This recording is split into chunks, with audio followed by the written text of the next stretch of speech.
All right, guys, welcome back to the channel. Thanks for tuning in. Thanks for watching. And of course, thanks for subscribing. A little bit of a throwback. It's been a while since we filmed in our X, which is a legacy X with the sort of vertical screen versus the horizontal screen. But while the S is on the beta, we have the X maintained on the main branch, so we can do something like this, which is showcase some of the main branch features that we don't get on the S while it's in beta. And in this particular release, we have the latest version, which is 2022 12.1, which brings some adjustments, some feedback, again, based on users using version 11 that Tesla has implemented in this version of version 11. So we're going to talk about that right now.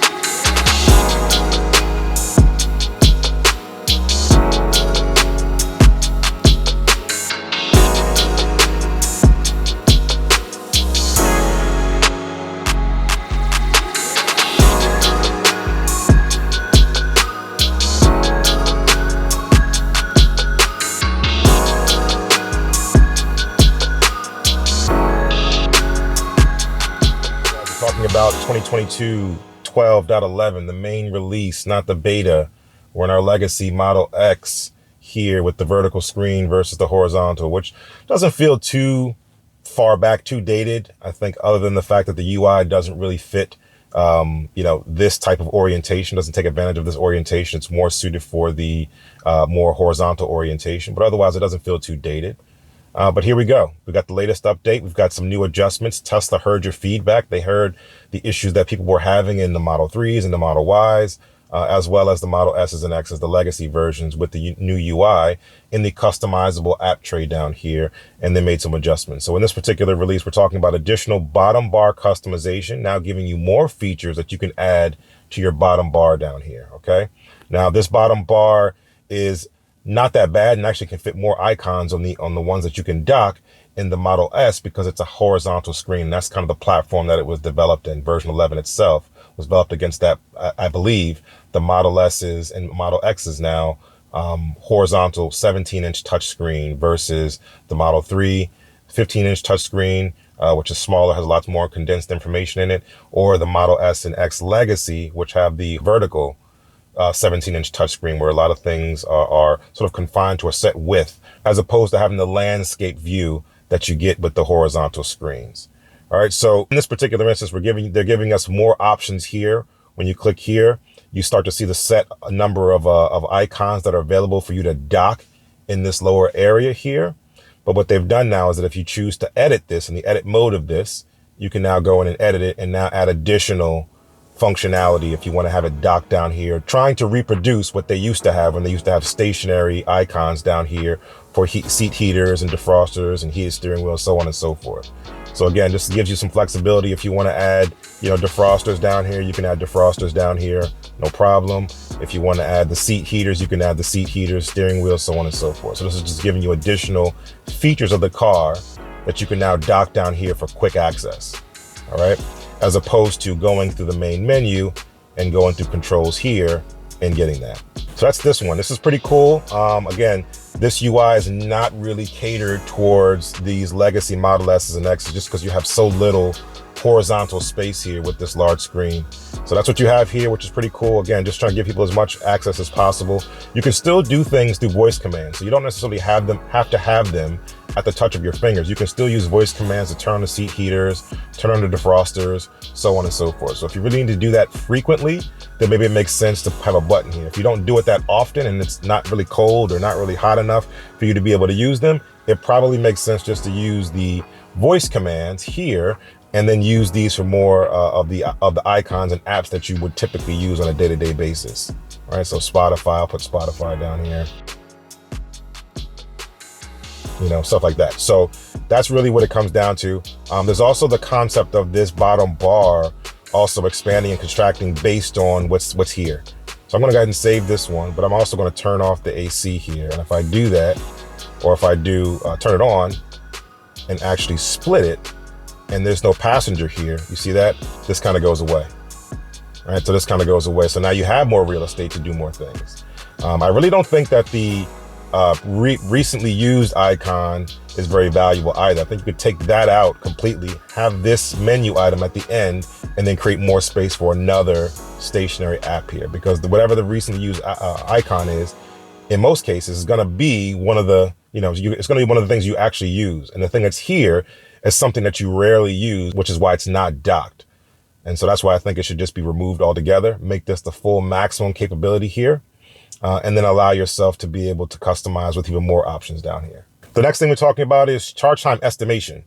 Basically saying it's going to estimate charge times now based more accurately, taking into account current battery pack temperature when the vehicle is connected to a supercharger or any other type of fast charging, a third-party fast charger. All right, so this is really cool because now it's going to give you more accurate charge estimation. So instead of just saying the blanket time or the sort of usual time of 35 minutes or 45 minutes or whatever the case may be, it'll now take into consideration the temperature of the battery pack, which is the purpose of preconditioning the Tesla pack. So if you ever navigate to a supercharger, you'll see that the car is preconditioning for supercharging. That's getting the battery to the right temperature so it can charge as fast as possible. And now what they're saying is that these estimates now, the estimated time that they're going to show you here is going to be representative of that pack temperature. So that's pretty cool. The other thing we have here is additional mobile app controls. It's now taken into consideration the camp mode as well as dog mode in the latest version of the Tesla app, which is really, really valuable, Tesla, because before you had to be in the car in order to basically access that, right? So you had to be in the car to access camp mode or dog mode. So if you were to leave your dog in the car, if you had to hurry him run out and you didn't enable dog mode, you have to go back to the car to enable it. So this is really, really cool. I'm going to pull it up here on the app here. If you guys can see, pull it up here. And we have, again, camp mode and dog mode that you can enable through the mobile app. So that's pretty cool. All right. After that, we just have new language support for Turkish, which is great. It's always good to have new languages, always good to be able to expand to other countries and other regions and other places where people speak different languages and be able to have the car that you bought be in your native language. So that's cool. So we have Turkish support there. We also now have vehicle preconditioning, which is a sub-release or release of the previous release of 22.8 that we didn't talk about, but I'll talk about that here. Vehicle preconditioning via the Tesla app will now remain active for up to 30 minutes after the door is open, making it easier to load your vehicle without affecting climate. This is a huge change in a previous release, because typically what would happen is if you were preconditioning your car, you open the door, the car thinks you're here. So when you close it, it thinks you're leaving and doesn't continue to precondition. So this is going to stay active for 30 minutes after you open the door. So if you're loading in kids, you're loading in cargo, it's going to be able to keep the vehicle preconditioning working as well. All right, next up, we have active phone calls. This is actually pretty huge for these legacy Model S and X's, which is why I did this one in this video as well. Is just the fact that the UI for version 11, like I said, was designed around the Tesla Model S specifically, but also Model X platform with the 17-inch horizontal display versus the vertical display. And as a result, it had items in certain places and still has items in certain places, specifically the phone call, that cater to that. So for instance, this particular call sort of widget or overlay, if you will, would typically appear in the middle of the horizontal screen. And it's in the middle because the Model 3 and Model Y have that cutoff where it has the other information on there. So for the Model 3 and Model Y, it's going to be justified right in the middle of the screen, which is also justified a little bit over where their fold is for their vehicle information. For the Model S and X, the new refresh ones, it's going to be right in the middle. And no matter what you have, it's going to be over there. All those informational cards are going to appear right in the middle. Now, however, for the Model S and X legacy ones with the vertical touchscreen, appearing in the middle means it's way down here. Your eyes go way off the road. You're reaching way down to be able to monitor calls in that regard, which is very, very interesting for this choice. However, because you have a legacy Model S and X, you still have the widgets on the instrument cluster that you can use to control the call from that perspective. So it's not that big of a deal, but it is noticeable when you're trying to take a call and you have to reach down to press this button, and sometimes you don't press it and you're taking your eyes off the road, so on and so forth. This can also still be a problem for the Model S, X, 3, and Y with the horizontal screens as well.